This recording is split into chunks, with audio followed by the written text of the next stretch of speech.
ടുനെറ്റ് news കാലാവസ്ഥാ വാർത്തയിലേക്ക് സ്വാഗതം. ബംഗാൾ ഉൾക്കടലിലെ ന്യൂനമർദ്ദം ഇന്ന് അതിതീവ്ര ന്യൂനമർദ്ദമായി ശക്തിപ്രാപിച്ചതായും ഇത് ഏതാനും മണിക്കൂറുകൾ മുൻപ് ഒഡിഷയ്ക്ക് സമീപം പുരിയിൽ കര കയറി തുടങ്ങിയതായും കാലാവസ്ഥാ വിഭാഗങ്ങൾ അറിയിച്ചു. കര കയറിയ ശേഷം അടുത്ത ദിവസങ്ങളിൽ മധ്യപ്രദേശിലേക്ക് നീങ്ങും. അതിതീവ്ര ന്യൂനമർദ്ദത്തെ തുടർന്ന് ഒഡിഷ, ഛത്തീസ്ഗഡ്, മധ്യപ്രദേശ് സംസ്ഥാനങ്ങളിൽ ഇന്നുമുതൽ 2 ദിവസം ഇടിമിന്നലോടുകൂടിയ ശക്തമായ മഴ ലഭിക്കും. ഒഡിഷയിൽ പ്രാദേശിക പ്രളയത്തിനും സാധ്യതയുണ്ട്. ശേഷം ന്യൂനമർദ്ദം കരക്കുമുകളിൽ തന്നെ ദുർബലമായി ഇല്ലാതാകുമെന്ന് മെറ്റ്ബീറ്റ് വെതർ അറിയിച്ചു. കേരളത്തിൽ ഇടവേളകളോടെയുള്ള മഴ അടുത്ത ദിവസങ്ങളിലും തുടരും.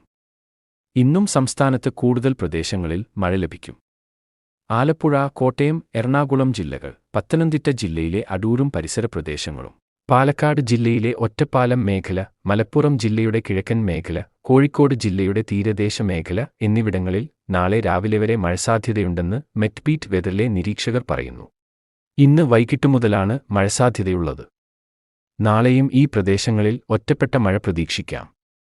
മഴ ഏറെ നേരം നീണ്ടു നിൽക്കില്ലെന്നും പരമാവധി 30 മിനിറ്റ് വരെ നീളുന്ന ഇടത്തരം മഴ പ്രതീക്ഷിച്ചാൽ മതിയാകുമെന്നും തീവ്ര മഴയോ അതിശക്തമായ മഴയോ പ്രതീക്ഷിക്കുന്നില്ലെന്നും മെറ്റ്ബീറ്റ് വെതർ പറയുന്നു.